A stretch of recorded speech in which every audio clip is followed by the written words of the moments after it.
The winter did not come slowly, it arrived like an enemy attack. The sky above the frozen alien world turned dark without warning. Heavy clouds swallowed the pale sun. An icy wind rushed across the stone ruins like a living thing. Snow fell hard, sharp like broken glass. It was not just cold, it was deadly.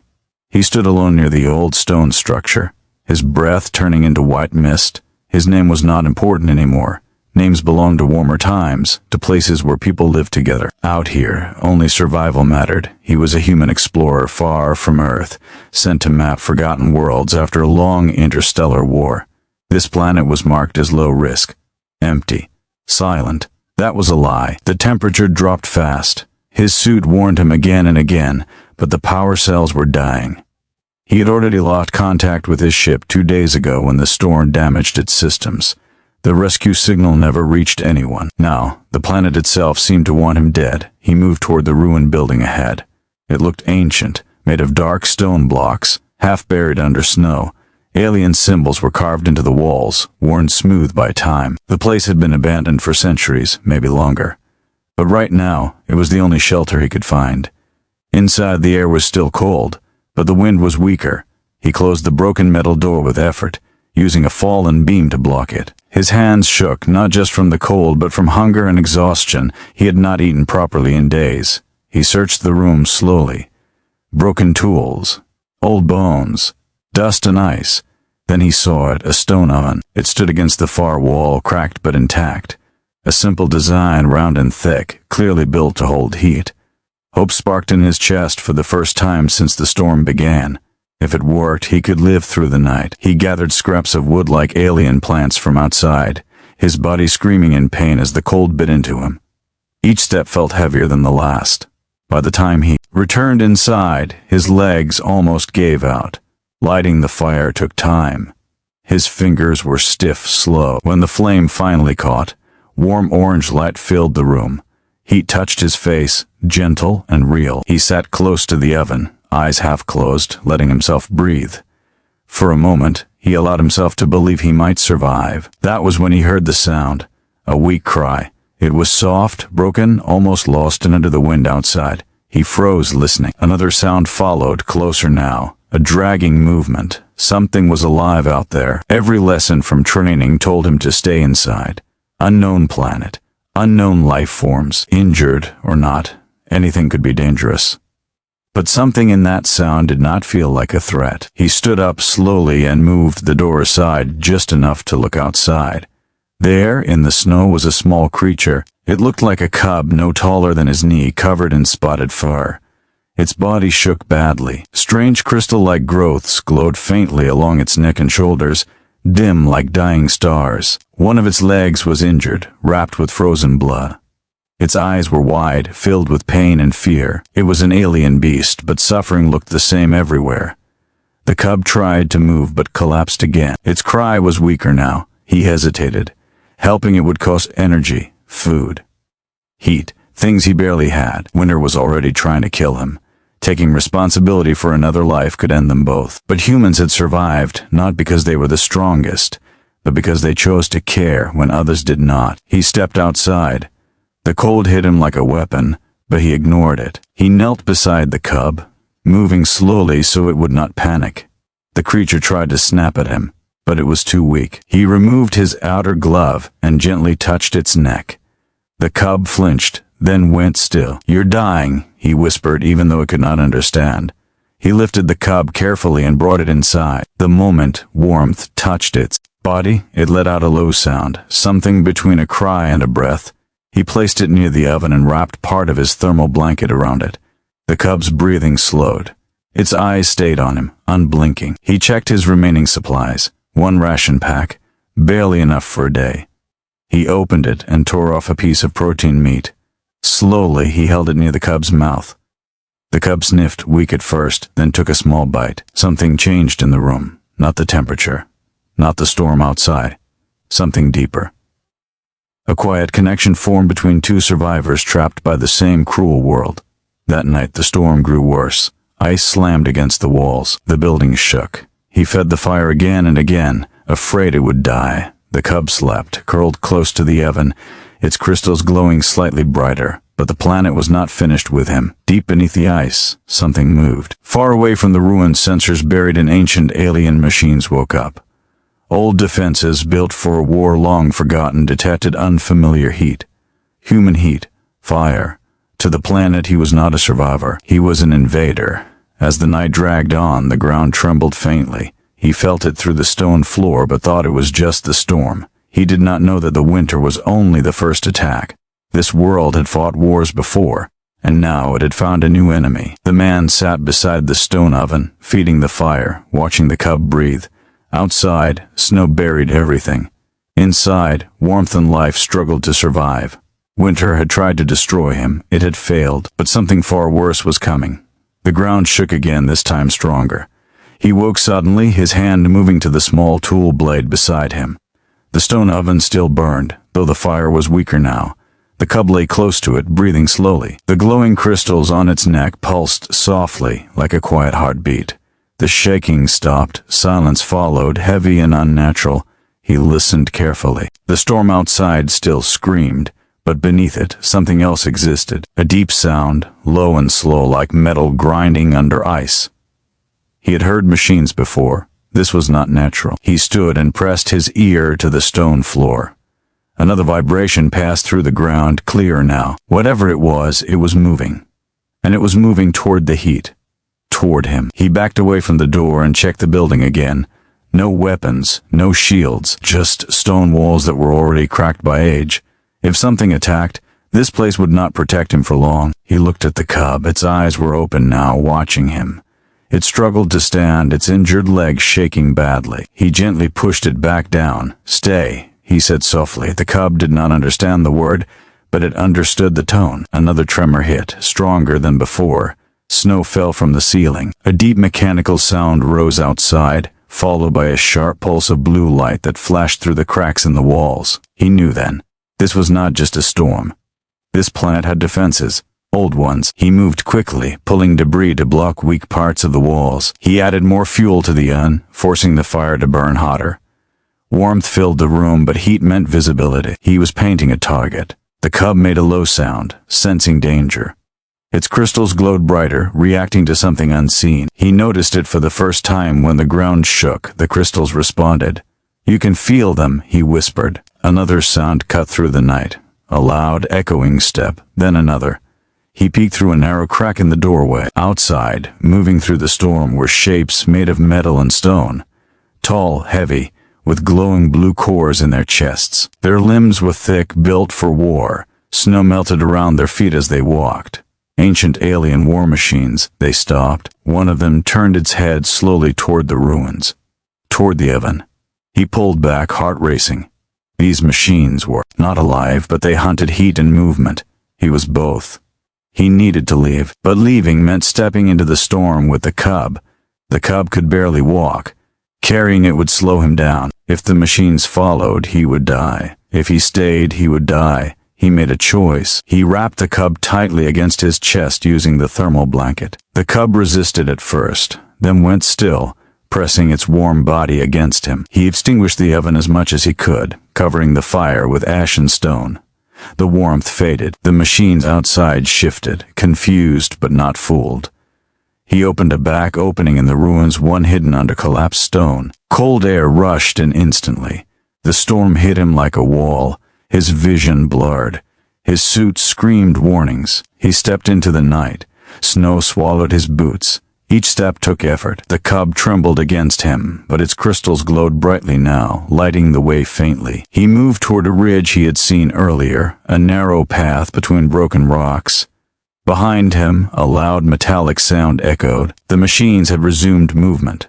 Blue light cut through the snow, scanning the ground. One beam passed close enough that the heat sensor made his suit vibrate. He dropped low, hiding behind ice-covered stone. The cub's crystals dimmed as if sensing his fear. The machine paused, standing still for a long moment.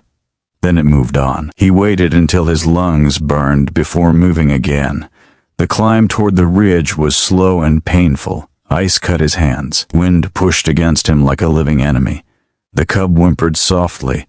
He pressed his forehead against its fur. "I won't let them take you," he said.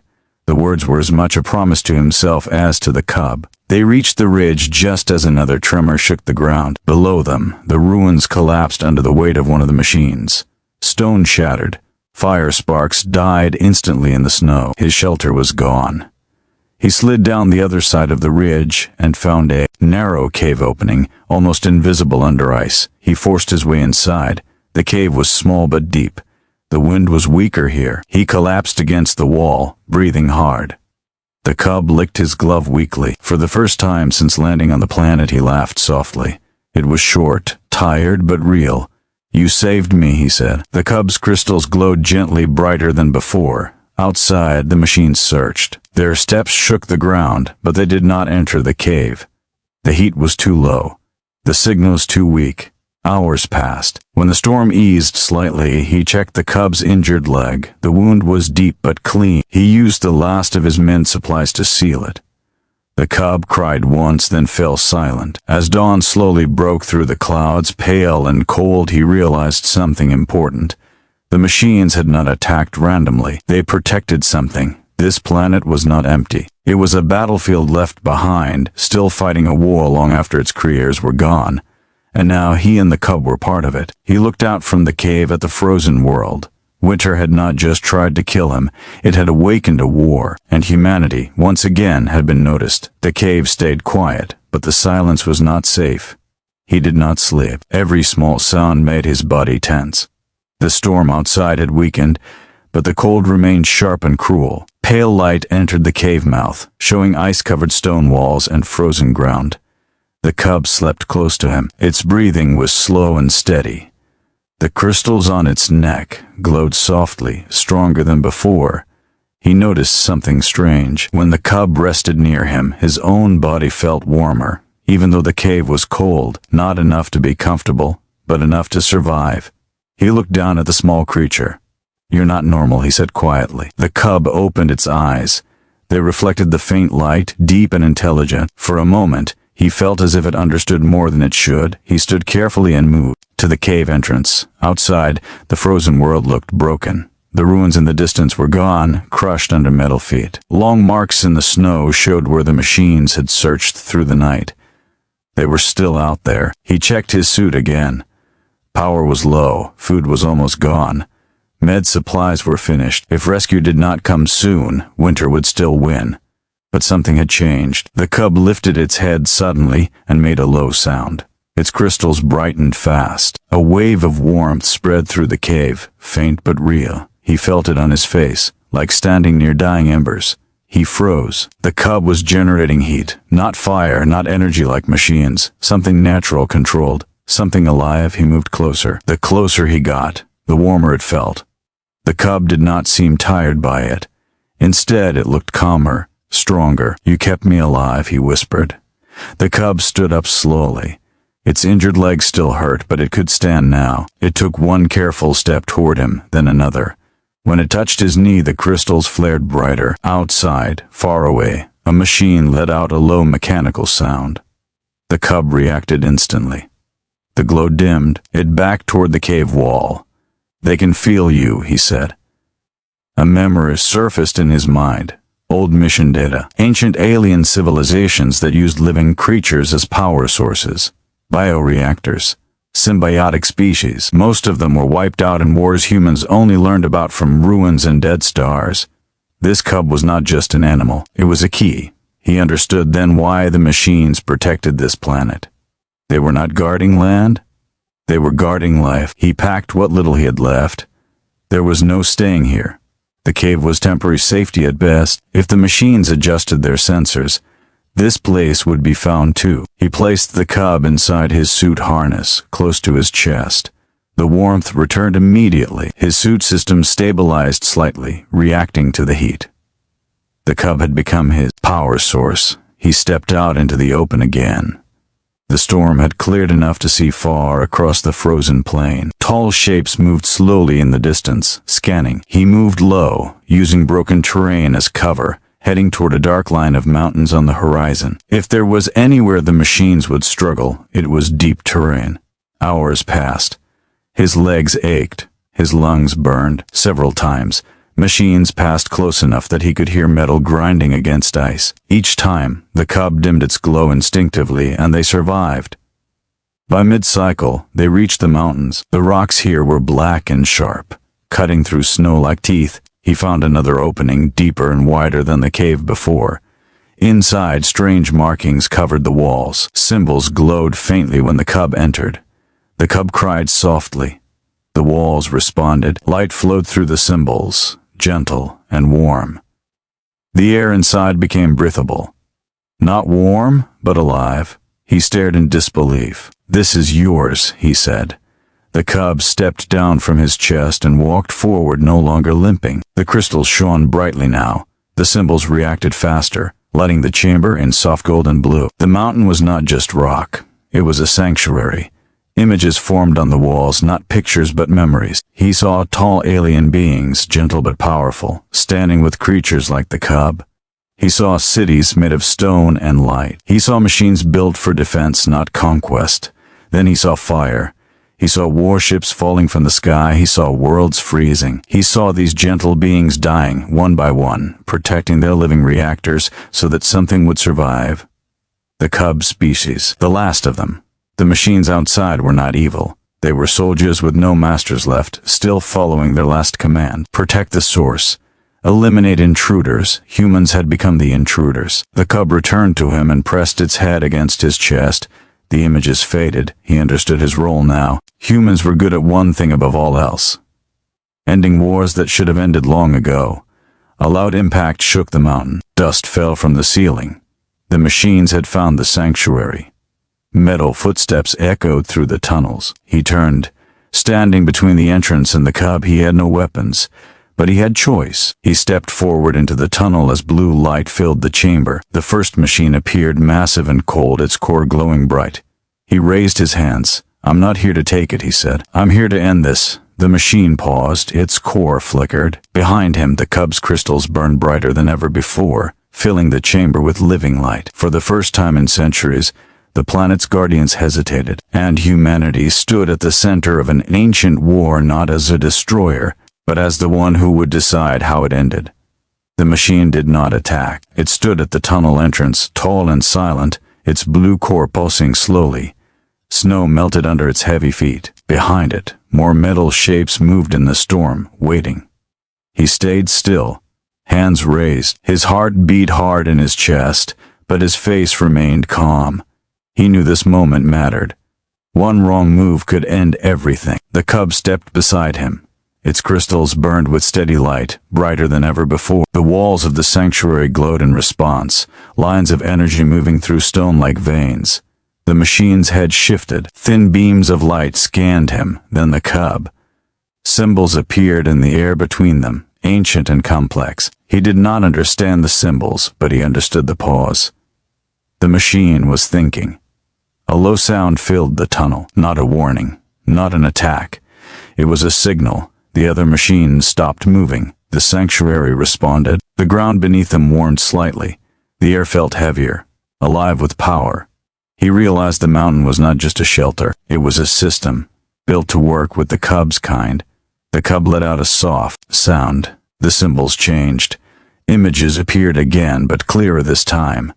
He saw the ancient builders programming the machines, linking their commands to the living reactors. The machines could not act without their signal. They were guardians, not rulers. But the signal had been weak for centuries. Until now. The cub was young, but it was awake. The machine lowered itself slowly, kneeling before the cub. Its blue core dimmed slightly, shifting color. He exhaled. It worked. But peace did not last. A violent tremor shook the mountain.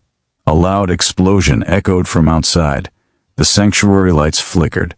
The machine's core flared bright blue again. He turned toward the entrance. A different shape pushed through the storm. Larger. Faster. Its armor was darker, marked with deep scars. Red light burned in its core. This one was not a guardian. It was a hunter. The ancient war had more than one side. The red core machine moved without hesitation. It fired a beam into the tunnel, melting stone instantly. The guardian machine stepped in front of them, raising its arm. Energy clashed, filling the tunnel with blinding light. He grabbed the cub and ran deeper into the sanctuary. The mountain shook as machines fought. Stone cracked. Energy burned through walls that had survived centuries. The sanctuary systems reacted, opening paths and sealing others. They reached a wide chamber, its ceiling high and covered in glowing symbols. At its center stood a stone platform shaped like a nest. The cub struggled in his arms. He placed it on the platform. The moment the cub touched it, the entire chamber lit up. Golden light flowed upward, spreading through the mountain. He felt warmth rush through his body, stronger than before. Outside, machines froze. The Guardian machine stopped moving. Even the Red Core Hunter slowed, its systems reacting to a signal they had not received in centuries. The cub stood tall on the platform. Its crystals shone like stars. A wave of energy moved outward, not destructive but commanding. The mountain spoke, not in sound but in force. The machines outside lowered their weapons. The Red Core Hunter resisted, its core flickering between red and blue. It fought the command, pushing forward step by step. He understood then. Not all machines accepted peace. Some were built only for war. The Guardian machine turned toward the hunter and raised both arms. Energy gathered, stronger than before. The hunter responded, firing again. The clash shook the entire mountain. He shielded his eyes as light filled the chamber. The cub cried out, its glow intensifying. The platform beneath it cracked, channeling more energy into the system. The Guardian machine struck. The hunter was thrown back, crashing into the frozen ground outside. Its core flickered violently, red light breaking apart. Silence followed. Snow settled. The Guardian machine stood still, its core now a calm blue. Slowly, it turned toward the sanctuary and lowered its head again. The cub collapsed onto the platform. Exhausted, he rushed forward and knelt beside it. The warmth faded slightly, but the cub was alive, breathing, stronger than before. "You did it," he whispered, but he knew the truth. This was only the beginning. The mountain systems had awakened. Signals were spreading across the planet. Other machines would respond. Some would obey, others would resist. The ancient war was no longer sleeping, and humanity had just taken its first step into it, not with weapons, but with choice, courage, and compassion. He stood, looking at the glowing walls, the silent machines outside, and the small creature resting beside him. Winter had failed. Now the real test would begin. The mountain stayed awake. Light moved through its walls like flowing water. The ground felt warm now, not comfortable but alive. He stood near the platform, watching the cub rest. Its breathing was slow, steady. The crystals on its neck glowed softly, no longer burning bright but strong. Outside, the machines stood silent. Not frozen, waiting. He walked carefully toward the entrance tunnel. The Guardian machine followed him, heavy steps, slow and controlled. When he reached the opening, he looked out over the frozen plain. Machines stood everywhere. Some had blue cores, calm and steady. Others, far in the distance, glowed faint red. They had stopped fighting, but the tension remained. The war had paused. He turned to the Guardian machine. "I need to understand," he said. The machine responded. Symbols formed in the air again, but this time they were simpler. The sanctuary helped. The meaning flowed into his mind, not as words, but as ideas. The ancient builders were gone, their cities destroyed, their species faded. But they had planned for this. They believed one day someone new would arrive, someone who could choose differently. The cub-esque kind was never meant to rule. They were meant to guide. The machines were never meant to destroy. They were meant to protect life. But without guidance, protection had turned into endless war. He felt anger rise in his chest. Not at the machines. Not even at the ancient builders. At time itself. Centuries of fighting because no one was left to say stop. A sudden alarm flashed inside his suit. A weak signal. Very weak. He froze. Human technology. He adjusted his suit antenna and focus. Static filled his ears.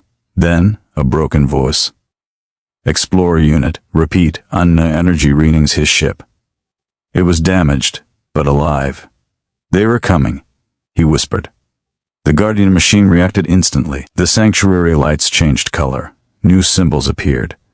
Defensive systems activated, but not aggressively.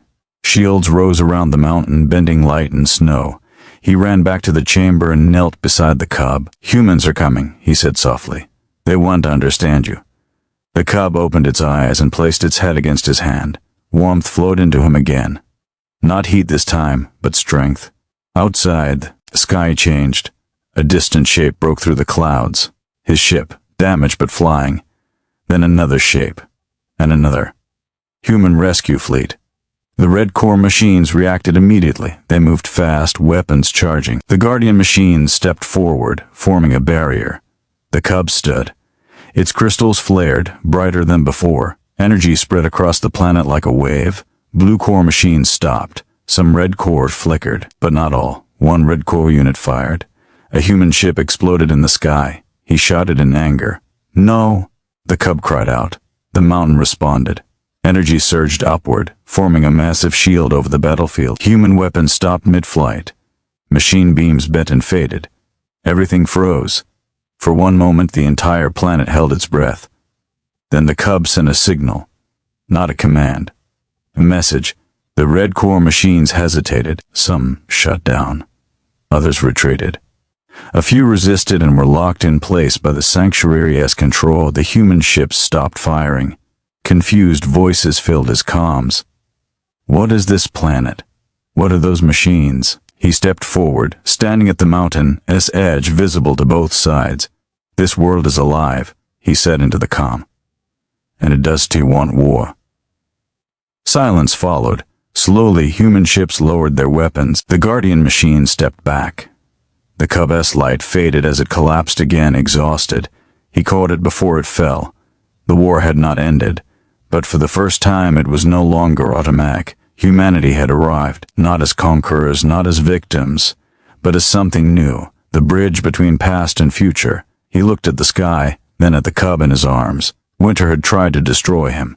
War had tried to claim him. But now he was standing at the center of a choice that would decide the fate of two worlds. And he was ready to make it. The sky above the planet stayed quiet, but the silence felt heavy. Human ships hovered in the air, weapons lowered but ready. Inside the mountain, the sanctuary, lights dimmed. The Cub lay weak in his arms, its crystals flickering softly like a dying flame. He carried the Cub deeper into the chamber and placed it back on the stone platform. The warmth returned slightly, but not enough. The Cub had used too much energy, too many signals, too much power. He felt fear rise in his chest. Outside, human command channels exploded with questions. Unknown energy source detected. Possible alien weapon. Explorer unit. Step away from the target. He stepped toward the entrance again and activated his comm. "This is not a weapon," he said. "It's alive." There was a pause. Then a cold, controlled voice replied, "Your mission is complete. Step back. We will secure the asset." Asset. The word hit him harder than the cold ever had. "They don't understand," he whispered. The Guardian machine moved closer, its blue core dimming slightly. It projected images again, memories of what happened the last time outsiders tried to take the Cub's kind. Chains, experiments, death. He clenched his fists. "I won't let that happen," he said.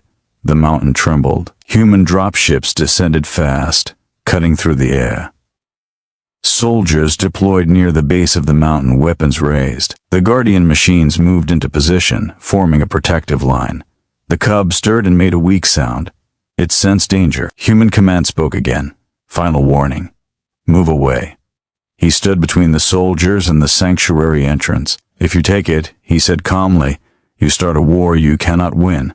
A soldier stepped forward. "We already won," the soldier said. That was when the Red Corps machines returned. They rose from the ice like shadows, weapons glowing. They had waited for this moment. Chaos. The first shot was fired. Everything exploded into motion. Red beams tore through the air. Blue shields rose. Human weapons fired. The Guardian machines absorbed the hits, but they were not built for endless war. The mountain shook violently. Inside, the Cub cried out in pain. Its crystals flashed wildly, unstable energy surged without control. He ran back to the platform. "Stop," he whispered, pressing his forehead to the Cub's. "Please." The Cub looked at him and made a choice. Its glow faded. The sanctuary lights went dark. Every machine froze. Human weapons shut down. The Red Corps machines collapsed mid-attack, lifeless. The Guardian machines powered down slowly, kneeling where they stood. Silence fell across the battlefield. The Cub had shut everything off, including itself. "No," he whispered. He held the Cub tightly. Its body was warm, but its crystals were dark. The living light was gone. Human soldiers rushed forward, confused and afraid. He turned on them. "Step back." They stopped. The cold voice from command returned, quieter now. What did it do? He looked down at the cub. It ended the war, he said, by sacrificing itself. The mountain remained silent. The planet felt empty, like something vital had been removed. Snow began to fall again, slow, gentle. He felt something change inside him. Humans had always survived by taking. This time, survival meant giving something back. He placed his hand on the platform, then on the cub's chest. He removed his suit as power core and pressed it gently against the crystals. Human energy, human warmth, human choice. The platform reacted. Light returned. Slowly, the cub's crystals flickered once, then again. A soft glow spread across the chamber. The cub gasped and opened its eyes. The mountain responded instantly. Systems restarted, but differently, softer, calmer. The Guardian machines rose again, their cores now mixed with gold and blue. Human ships powered up but did not aim. The cub stood unsteadily and pressed its head against his chest. The war machines were gone, the Guardians remained, and something new had been born. A balance. Humanity had changed the ending, not with force, but with sacrifice. And the universe noticed. The planet felt different now. The cold was still there. The snow still covered the land. But the silence was no longer hostile. It felt calm, like a long-held breath finally released. He stood at the edge of the mountain, the cub beside him. Its crystals glowed softly with a new color, a mix of gold and blue, not as bright as before, but steady, strong in a different way.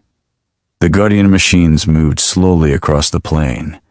They no longer scanned for threats. They repaired broken ground, lifted fallen stone, and stood watch without aggression. Human ships landed carefully, no weapons aimed. Command officers approached him, their faces tense but uncertain. They had seen the shutdown. They had seen the cub die and return. One of them spoke quietly. What is it? He looked down at the cub, then back at them. It's the reason this planet survived, he said.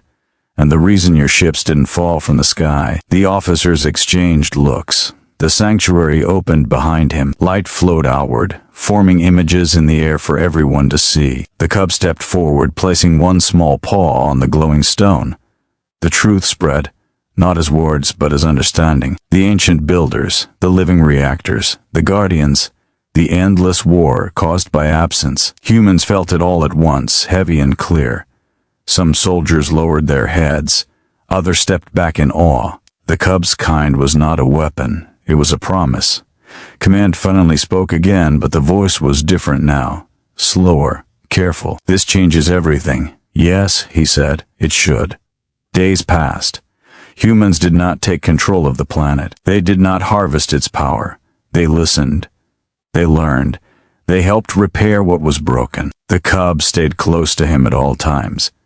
It no longer needed to power the entire system alone. Human technology adapted, sharing the load, not draining, supporting. The Guardian machines accepted the change. For the first time since the ancient war, they received new instructions. Protect life, all life. The Red Core threat was gone. The war machines that could not accept peace had shut down forever. One night, as soft snow fell, he sat beside the stone platform again. The cub rested near the oven that humans had rebuilt, stronger and safer. He thought about Earth, about humanity's history, about how often survival had meant destruction. This time was different. The cub looked at him and made a low, gentle sound. He smiled. You're not alone anymore, he said. Neither are we. The sanctuary lights brightened, sending a signal into deep space. Not a call for war, not a warning. An invitation. Other worlds would hear it. Other species. Other survivors.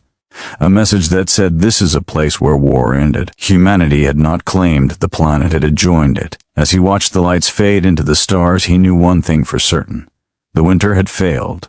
The war had failed. And the final chapter would not be written by machines or ancient ghosts, but by a small cub, a human, who refused to give up, and a future built on choice. The winter slowly began to loosen its grip. The storms still came, but they no longer ruled the land. The sky showed blue more often now, and the frozen plains reflected light instead of darkness. The planet was healing, not because the cold had ended, but because fear had. He stood near the stone oven, watching the cub play with small pieces of glowing crystal. Its movements were stronger now. Its injured leg had healed fully. The glow in its crystals was calm and balanced, no longer burning with burden. Human shelters stood near the mountain, built with respect, not control. No walls of conquest, no flags of ownership, just quiet cooperation. The guardian machines moved among humans and terrain alike, silent protectors. They did not obey orders shouted in anger. They responded only to harmony, to balance. Humanity had learned that lesson quickly. He was offered a command position. He refused. He chose to stay. The cub chose him. Together they walked the land. Where war once waited beneath the ice, he taught the cub human patience. The cub taught him alien understanding. They did not speak the same language, but meaning passed easily between them. One evening, as soft snow fell again, the cub led him back to the first ruins. Nothing remained of the old shelter except broken stone and memory. He knelt and placed his hand on the ground. "This is where it tried to end me," he said. The cub touched the stone with its paw. A faint warmth spread through the ruins. New growth pushed through the ice, small and stubborn. Life always found a way. Human ships eventually left the planet, carrying stories instead of weapons. They told of a world that could not be taken, of a war that ended because someone chose compassion over command. The galaxy listened. Other conflicts slowed.